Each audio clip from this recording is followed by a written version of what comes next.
Au nom du Père et du Fils et du Saint-Esprit, Amen. Le Seigneur soit avec vous.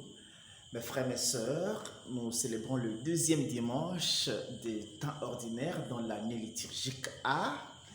Les textes qui nous sont proposés en méditation nous invitent à accueillir l'agneau de Dieu qui enlève le péché du monde.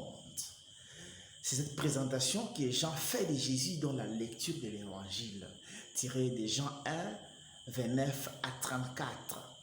Voici l'agneau de Dieu qui enlève le péché du monde. Et il a dit même à 2 reprises pour mieux présenter le Christ. En effet, Jean est à la fin de sa mission. Jean est le modèle d'un travail fini et bien fait.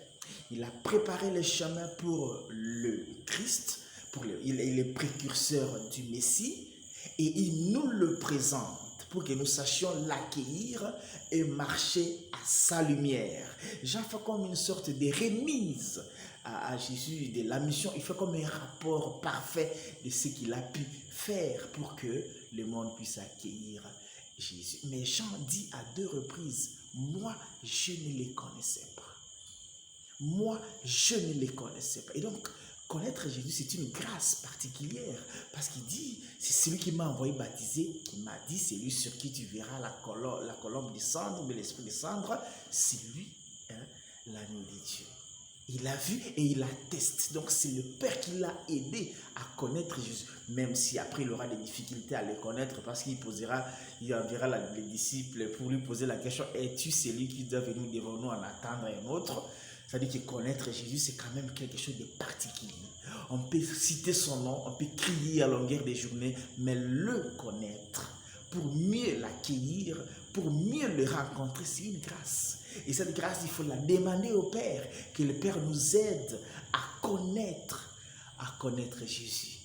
À connaître Jésus, comme il a aidé aussi Jean le Baptiste, qui nous aide à accueillir l'agneau de Dieu.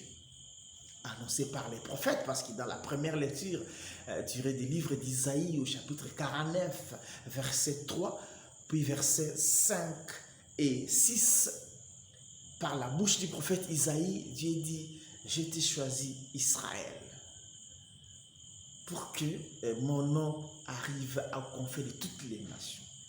Et donc Israël a trouvé grâce auprès de Dieu et il compte beaucoup pour Dieu, pour qu'à partir de lui, toute la terre connaisse son nom. Et c'est Jésus qui vient accomplir cette prophétie d'Isaïe, parce que c'est Jésus qui aujourd'hui, à partir de qui nous pouvons aller vers le Père et il nous fait connaître le Père. C'est Jésus qui accomplit cette mission. Et dans la deuxième lecture, tirée de la première lettre de Saint Paul apôtre aux Corinthiens, au chapitre 1, versets 1 à 3, Paul salue d'abord les Corinthiens, comme au début de toutes ses lettres, et il donne même l'identité de ceux à qui il écrit. Aux Corinthiens, à ceux qui sont sanctifiés dans le Seigneur Jésus-Christ, qui sont appelés à être des saints, mais aussi à ceux qui, dans les extrémités, dans tout lieu, professent le nom de Jésus-Christ, appelés à être des saints. Professer en tous les noms de Jésus-Christ, c'est l'universalité du salut, la reconnaissance universelle du nom de Dieu, et c'est cela la mission que le Christ est venu accomplir, la mission à laquelle nous participons. Et on peut se poser la question en ce dimanche, où nous sommes appelés à accueillir l'agneau de Dieu. Dans quelle mesure nous faisons connaître le nom de Dieu? Parce que la gloire de Dieu, c'est l'homme. L'homme est créé pour glorifier le nom de Dieu. En quoi suis-je la gloire du Seigneur?